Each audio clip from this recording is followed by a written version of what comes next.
Donner rose à 10 centimes, à 10 centimes. Ah bah écoute, user, si tu viens d'arriver sur mon live, écoute, je n'ai absolument pas demandé ça une seule fois depuis le début du live, pas une seule. Et jamais dans un live, d'ailleurs, j'ai demandé des roses déjà parce que je sais même pas trop ce que c'est. Bref, donc tu te trompes de live. Ou tu te trompes de personne. Et oui, écoute, j'ai du temps à perdre. Bah écoute, tant mieux. C'est mon problème. A priori, il y a des gens qui aiment l'immobilier, donc qui passent des lives avec moi. Sur certains lives, j'ai eu des fois jusqu'à 10 000 personnes. Toujours 2 ou 3 000 minimum. Donc écoute, avec plaisir. Alors, parce que j'ai un immeuble de 10 appartements et je voulais en vendre 5. C'était quoi la question user que tu as posée au-dessus que j'ai pas vu? Ah, ok, super, j'ai compris ta question. Eh bah oui, on peut demander une levée hypothécaire partielle de la banque, mais il va falloir quand même rembourser une partie du prêt. Mais ok, ça y est, j'ai compris. Ça, c'est le cas. J'ai eu le cas, j'ai mon frère qui a fait ça, par exemple, qui avait acheté un pavillon avec un grand terrain constructible. C'est aussi mon cas. Dans cette maison-là, j'ai 3500 mètres carrés de terrain. Je suis en zone constructible. J'ai une hypothèque sur mon achat immobilier parce que en tant que travailleur indépendant, je ne suis pas éligible aux sociétés de caution. Demain, si je veux vendre un de mes terrains, c'est tout à fait possible, mais je devrais obtenir l'accord de la banque pour une levée hypothécaire partielle. Avec un frais, avec des frais, pardon, soumis à l'accord de la banque, c'est pas obligatoire, soumis à l'accord de la banque, et je serai obligé de rembourser une partie du crédit. Adrien Lopez, ton nom me dit quelque chose, je pense que tu as déjà suivi certains de mes lives. Salut. Il nous reste une dizaine de minutes de live, une dizaine de minutes de live ensemble. Vous voyez, ça fait 1 heure et demie que j'y suis, je commence à bégayer. C'est le signe que c'est bientôt la fin.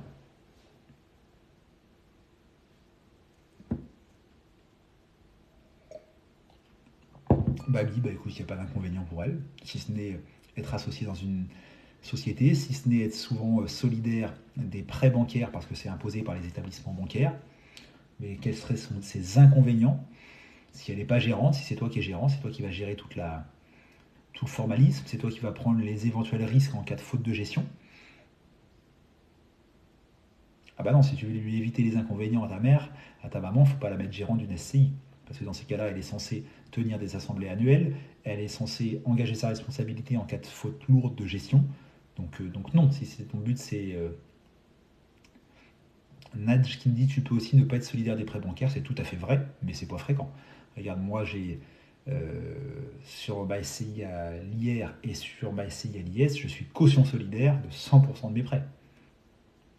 Mais je dis pas que c'est pas impossible. Rien du tout, Lugadi. La déduction des travaux pour un intérêt fiscal, on parle uniquement de biens locatifs. Il n'y a absolument rien de déductible pour ta résidence principale. Tu peux juste avoir un intérêt éventuel avec ma prime rénov, etc. On a Eti qui me demande de rejoindre le live. Écoute Eti, si tu as une vraie question IMO, pose-la et ok, j'accepterai ton invitation à rejoindre le live.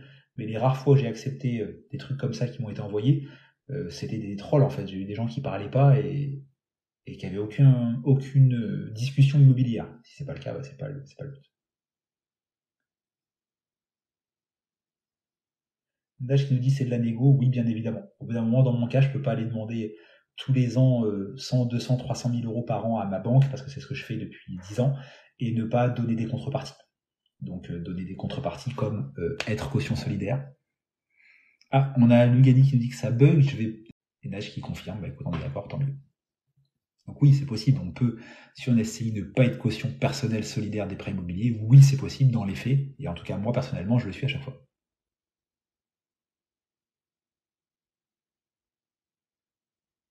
Tifilou, salut, on est deux frères et on veut acheter pour louer, tu conseilles quoi une SCI?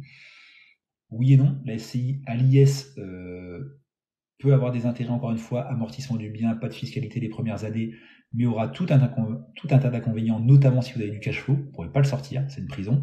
Si vous êtes amené à revendre, et bah, plus le temps passera, moins ce sera favorable. Donc une indivision entre frangins, ça peut aussi avoir du sens, hein. C'est-à-dire acheter en nom propre. Ah, Yannick qui dit je vous entends plus, j'espère que les autres m'entendent encore. Mettez des petits likes ou un petit message pour dire si ça fonctionne toujours. On va dire oui, notamment si c'est pour du locatif, parce que si c'est pour du locatif, les intérêts d'emprunt ont un coût moindre une fois que tu tiens compte de la fiscalité. Faye Dakins, j'ai pas d'avis là-dessus. Je suis absolument pas contre commencer par la RP pour faire du locatif ensuite. Et je suis absolument pas contre commencer par du locatif et acheter la RP plus tard. Ça dépend évidemment notamment des prix de l'immobilier dans ta région. Ça dépend de ta mobilité. Si tu vas acheter une RP alors que tu sais d'avance que tu vas être quelqu'un de mobile qui risque de partir sous un an ou deux, bah t'es pas certain, notamment sur le marché immobilier actuel, de récupérer ta mise. Donc dans ces cas-là, il vaut mieux faire du locatif. Si par contre tu es quelqu'un de non mobile et tu dis qu'il y a de fortes chances que tu restes 15 ans dans le bien que tu projettes d'acheter, bah vaut mieux acheter ta RP en premier, selon moi. Parce que même si les taux sont hauts, il sera toujours temps de les renégocier. Même si les taux sont hauts, ils sont sûrement moins hauts en août 2023 qu'ils ne le seront par exemple en décembre ou en janvier, et ainsi de suite, ainsi de suite. Sophie Delattre, je reconnais ton nom, tu as déjà été aussi dans certains de mes lives, ça fonctionne comment le déficit foncier? Je peux en parler rapidement, on arrive à la fin du live, mais je vais surtout te dire de télécharger 100% gratuitement ce e-book sur mon site internet qui parle de la location nue, la déclaration de revenus fonciers et donc du déficit foncier.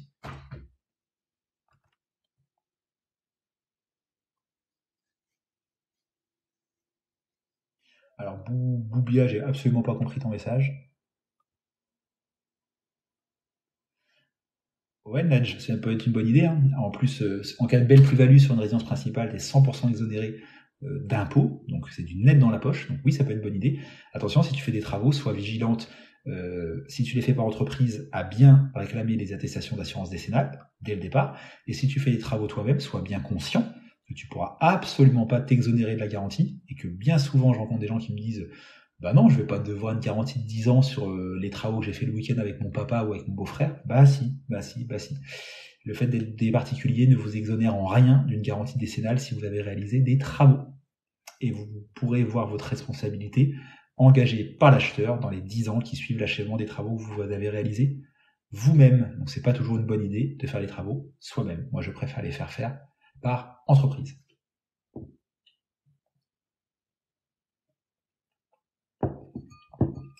Est-ce qu'on a une ou deux dernières questions? Je suis sur la fin. Il y a un moment, est-ce qu'on a des avantages à investir aux Antilles? Écoute, j'en sais rien. On est sur le territoire français, c'est un département français. Mais je sais que dans certaines lois de finances, je crois que la loi Censi-Bouvard concerne justement les Antilles, mais dans l'immobilier classique, je ne crois pas. Après, je sais que certains départements ou territoires extérieurs comme la Guyane n'ont pas les mêmes échéances concernant les DPE, etc. Ont un traitement différent de la métropole, et c'est sûrement normal, mais je suis peu connaisseur de ça.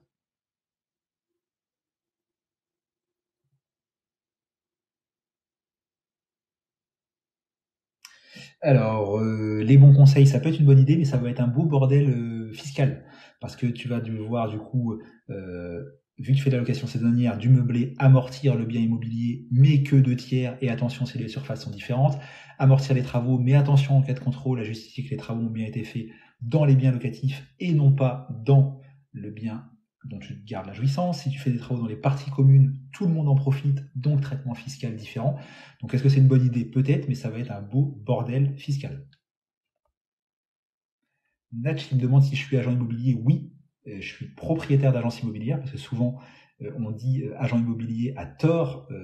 L'agent immobilier, c'est celui qui est porteur d'une carte professionnelle, gérant d'une agence. Il engage sa responsabilité, même juridique et pénale.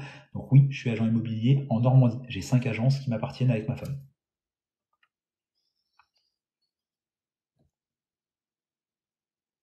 Je souhaite un bien et ça m'intéresse d'avoir un agent IMO qui maîtrise vraiment l'IMO. Bah oui, évidemment, c'est le but. Donc je te rassure, il y en a plein, hein. Cherche dans ta région, regarde notamment pourquoi pas les avis Google, et tu as de très bons professionnels dans toute région, comme tu en as des très mauvais. Ah, tu es content que je sois en Normandie? Ben oui, je suis en Normandie, je suis dans le Calvados pour être plus précis. J'ai 5 agences, une à Caen, une à Falaise, une à Thuir-Court, une à Bayeux et une à Courseulles-sur-Mer, en bord de mer. L'endroit où vit Aurel San.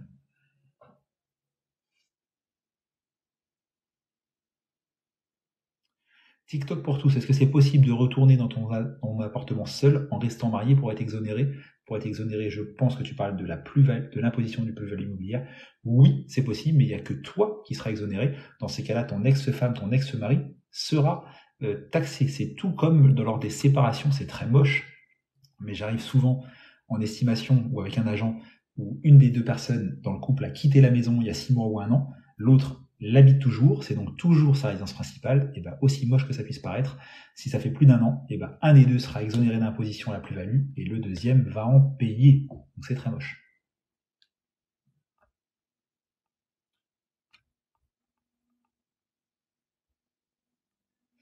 Natch qui dit: Ah, mais je vois très bien qui vous êtes. Eh ben, sûrement.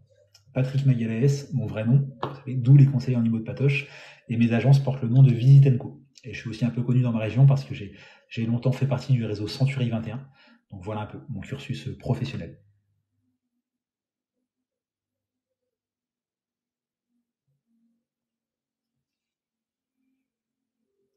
TikTok, je l'ai acquis seul avant mariage, donc la question de l'imposition de ta compagne ou de ta femme ne se pose pas, de ton épouse, donc c'est uniquement la tienne. Et oui, si tu retournes un délai suffisant, 6 mois, 1 an, dans ce bien-là, et dont tu fais réellement ta résidence principale, attention là-dessus, réellement ta résidence principale, tu seras exonéré d'imposition.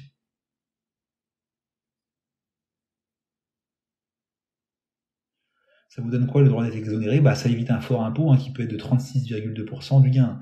Donc avec la hausse de l'immobilier de ces dernières années, j'ai parfois des gens qui gagnent 100 000 ou 200 000 euros sur une maison, c'est pas si rare que ça. Et bah s'ils sont imposés à la plus-value, ils payent 36,2% de taxes. Donc un tiers, un peu plus d'un tiers. Ah, vous parlez de l'exonération de la taxe foncière. Autant pour moi, si c'est bien de ça dont tu parlais, on s'est pas compris. Moi, je pensais que tu parlais de la revente. Ah, Natch nous dit: Yes, je bosse en banque et donc je vous connais de réputation et vue. Écoutez, à bientôt, qui sait? Bah écoute, avec grand plaisir. Je sais pas si tu peux le dire sur un réseau social, n'hésite pas à nous dire dans quelle banque tu travailles. Moi, je suis, à titre personnel, client du CIC et du Crédit Mutuel. J'ai été, et de la Bred aussi, pardon, dans ma SCI hier, j'oublie, et d'ailleurs, je n'aime pas du tout la Bred, mais je suis aussi client de la Bred qui s'appelle Banque Populaire dans d'autres régions. Alors les bons conseils, ça c'est vraiment de la théorie. Entre la théorie et la pratique, c'est bien de donner de la théorie, mais si t'as pas en face un vendeur, eh ben il n'y a pas de deal en fait. Et va expliquer à un vendeur qui a acheté son bien récemment que tu vas lui faire baisser de 25%, il pourra même pas rembourser son prêt, donc il n'y a pas de deal, il n'y a pas de marché immobilier. Nadj, tu travailles au CIA, donc évidemment le Crédit Agricole. Donc j'ai jamais été client du Crédit Agricole. Par contre, j'ai des actions en bourse un petit peu du Crédit Agricole parce que vous reversez un peu plus de 10% de dividendes, donc c'est pas anodin. Donc je suis actionnaire du Crédit Agricole. Philippas, merci pour ton message, ça fait plaisir. Promis Philippas, la prochaine fois je me souviendrai de toi, parce que j'ai fait une boulette en début de live, promis.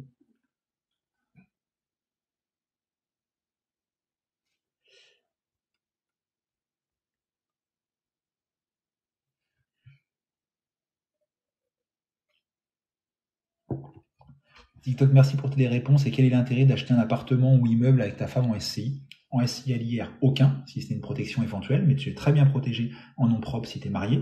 Et sinon, en SCI à l'IS, tu as la notion d'amortissement, mais tu l'aurais aussi en location meublée en nom propre avec le régime LMNP. Donc arrêtons, s'il vous plaît, arrêtons de croire et de véhiculer le fait que la SCI est magique. C'est complètement faux. La SCI a des avantages, j'en ai deux, mais elle a au moins autant d'inconvénients qu'elle n'a d'avantages.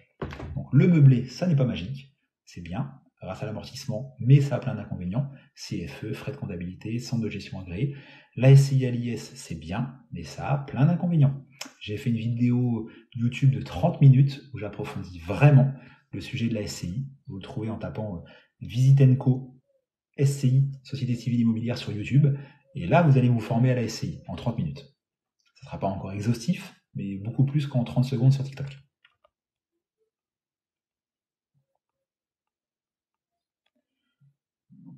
Poulette qui me demande je suis d'où? Je suis du Calvados, Normandie.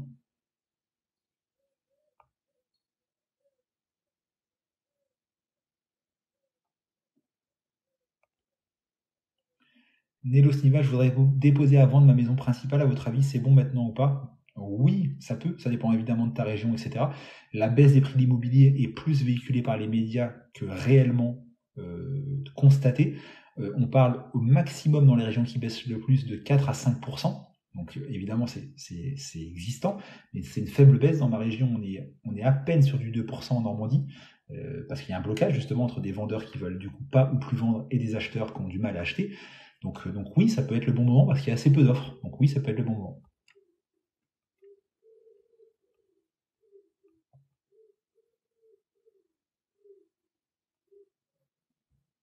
Ah, TikTok et Tornade, je vois que vous vous embrouillez. Faites pas ça là, les messieurs ou mesdames, j'en sais rien. C'est pas l'objet. Vous embrouillez pas sur un live, ça sert à rien. C'est-à-dire quelles sont les garanties quand on met un appartement en location. Tu peux opter, c'est payant, pour une garantie externe fournie par une société, un assureur, une garantie loyer impayé.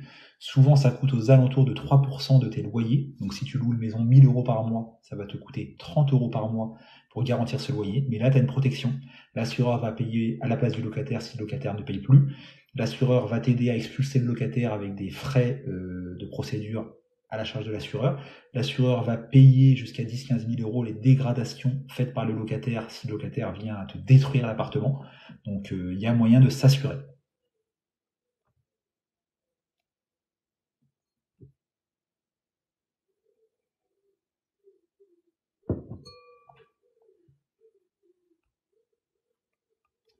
Alors, et Nadj qui dit l'absence de locataire aussi. Alors, je sais pas si tu parles de la garantie loyer impayé. Si c'est le cas, tu as raison. Mais c'est pas la garantie loyer impayé, c'est une garantie sur la vacance locative. Donc, ça existe aussi. C'est plus cher. Là, c'est 3% la garantie loyer impayé. Là, on rajoute un créneau de plus dans l'assurance. Mais oui, on peut aussi s'assurer sur la vacance locative. Après, en vrai, si on a de la vacance locative, pour moi, c'est qu'il y a un problème. C'est soit qu'on propose un logement à un montant trop cher, et dans ces cas-là, ben, on ferait mieux de baisser son loyer plutôt que s'assurer pour la vacance locative, soit un logement insalubre ou en mauvais état. Et dans ces cas-là, on ferait mieux de le refaire plutôt que souscrire à une assurance vacances locatives. Oui, TikTok, elle est obligée, la PNO. Alors, ça faisait des débats il y a quelques années, elle était vivement conseillée, mais non obligatoire. Maintenant, elle est obligatoire, pas de débat. On doit s'assurer, ce qui fait assurance plus assurance. Imaginez en copro, vous avez l'assurance PNO, obligatoire pour le bailleur, l'assurance locataire, obligatoire pour le locataire en place, l'assurance copro, obligatoire pour la copro. Non, Visal, c'est pas une assurance, c'est une garantie fournie par l'État. Pour le...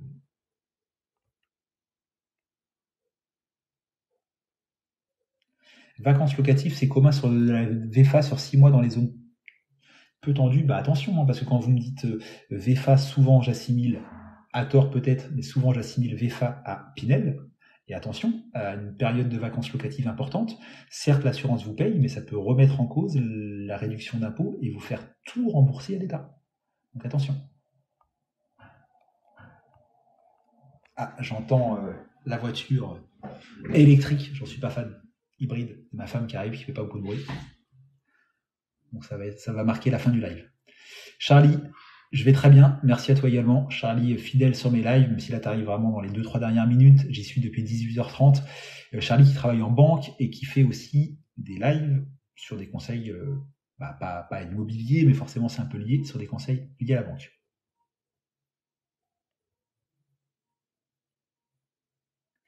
Les bons conseils, tu te focuses sur les passoires thermiques, mais je ne sais pas combien d'aides de l'État je peux avoir. Bah écoute, fais comme moi, télécharge, c'est gratuit sur impôt.gouv. Ça, rénovation énergétique et les aides financières en 2023. Moi, je l'ai imprimé parce que je suis à l'ancienne, j'aime bien avoir du papier. Et ça me permet aussi d'illustrer mes lives. Mais ça te permet de voir selon si c'est une RP ou du locatif, selon ta catégorie, rose, violette, etc. par rapport aux revenus, et selon les travaux, à quelles aides tu peux prétendre. Parce que oui, on peut avoir des aides en tant que bailleur. J'ai fait, moi, l'année dernière, l'isolation thermique par l'extérieur d'un de mes immeubles, et j'ai eu environ 2500 euros d'aide. C'est faible, parce qu'il y avait plus de 30 000 euros de travaux, mais c'est quand même pas rien. Attention, par contre, hein, on doit déduire les aides du montant des travaux lorsqu'on déclare les travaux en déficit foncier. Attention, on ne gagne pas des deux côtés. Hein.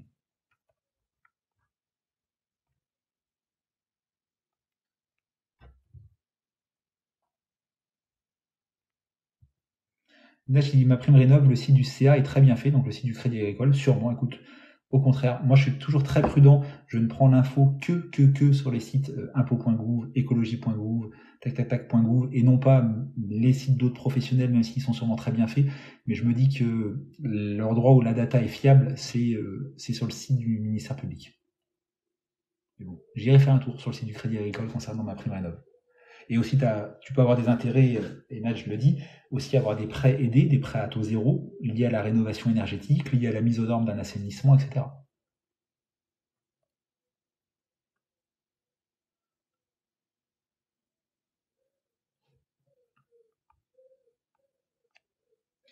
Mais les aides travaux sont versées sur le compte comme cash flow, c'est plutôt cool. Oui, tout à fait, bien sûr. Mais attention, je me répète, vous devez déduire le montant perçu des aides de la facture des travaux lors de votre déclaration de revenus fonciers, pour pas avoir un avantage fiscal sur des travaux payés par une aide. Ça, c'est pas légal. On a quelqu'un dont je vois pas de pseudo, un petit Thierry qui dit bravo, je vois beaucoup de charlatans sur les réseaux sociaux, tu m'as l'air très bien renseigné. Bah écoute, oui, je le dis modestement, je suis agent immobilier depuis 16 ans, j'ai 5 agences à mon nom, j'ai une vingtaine de collaborateurs, je possède une trentaine de biens à titre personnel. Donc oui, on peut modestement dire que je sais à peu près de quoi je parle, même si on peut toujours se former, et que je suis 1 à 2 formations par mois liées à mon métier. J'ai encore fait la semaine dernière une formation sur l'urbanisme, et j'ai appris encore plein de choses sur la lecture d'un PLU, etc. Sur les mises à jour depuis la loi Allure, et ainsi de suite.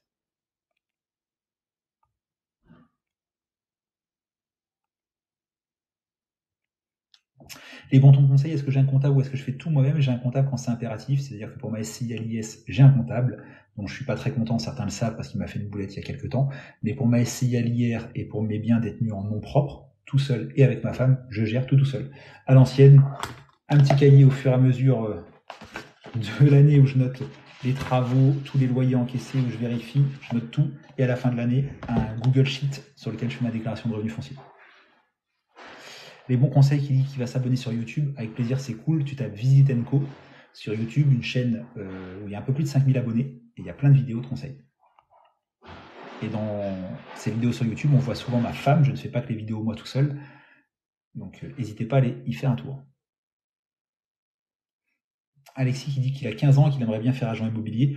Avez-vous des conseils pour moi? Je te conseille de commencer par la voie royale, celle que j'ai faite, BTS profession immobilière. Tu peux t'arrêter là. Moi, je me suis arrêté là, ça m'a suffi pour faire la carrière que j'ai déjà fait. Tu peux continuer après avec un bachelor, un master, etc. Mais il n'y a rien de mieux, selon moi, qu'un BTS profession immobilière pour devenir agent immobilier. Et non pas un BTS MUC ou un BTS NDRC comme je vois souvent. L'immobilier, messieurs, dames, est plus un métier de conseil que de commerce.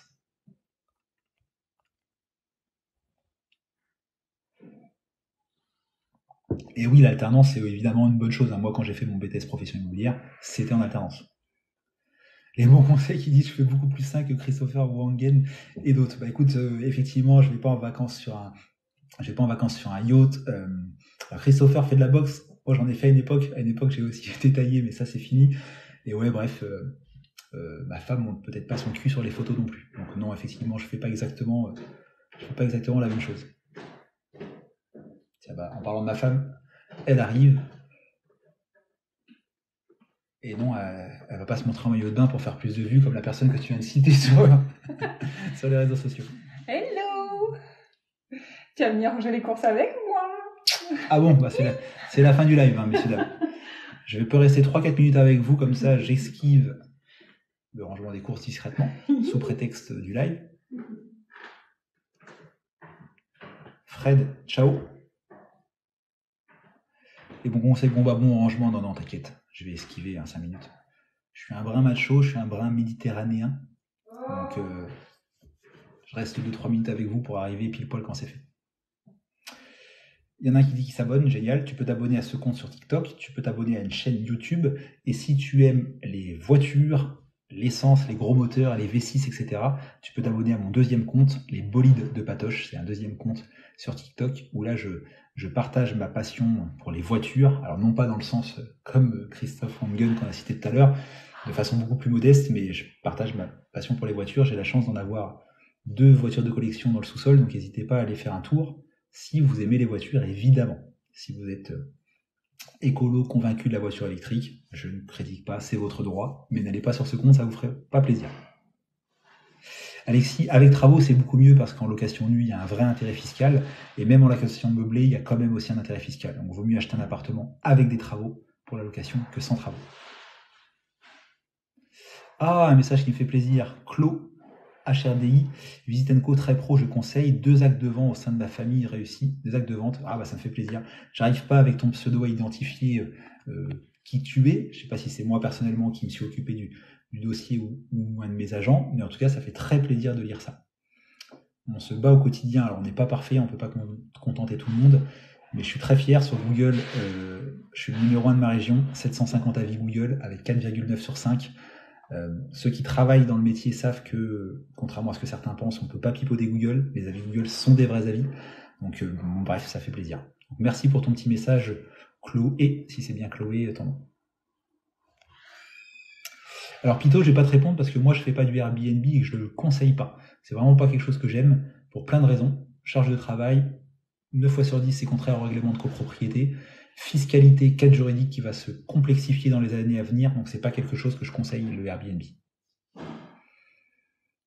Ah bah ok, Clos, super, bah ça fait plaisir. La maison Leroy et la maison Agapante. Bah, la maison Agapante, je vois très bien de laquelle il s'agit, parce que c'est quelque chose qui est récent, qui est d'ailleurs en cours avec mes deux agents Léo et Guillaume. La maison Leroy, ça me parle, mais je suis pas certain de l'identifier à 200%. Ça va me revenir pendant ce live, merci en tout cas d'être fidèle. Et pour ceux qui se demandent pourquoi Chloé nous donne ces noms-là, parce que dans mes agences immobilières, c'est une idée qu'on a eue pendant le confinement, on a eu l'idée de donner des noms personnels aux biens qu'on vend et qu'on loue, plutôt que de les appeler par une référence. Donc nos maisons et nos appartements portent tous un nom unique, et les clients adorent ça. Si vous êtes curieux, allez faire un tour sur visitenco.fr, vous allez voir ça.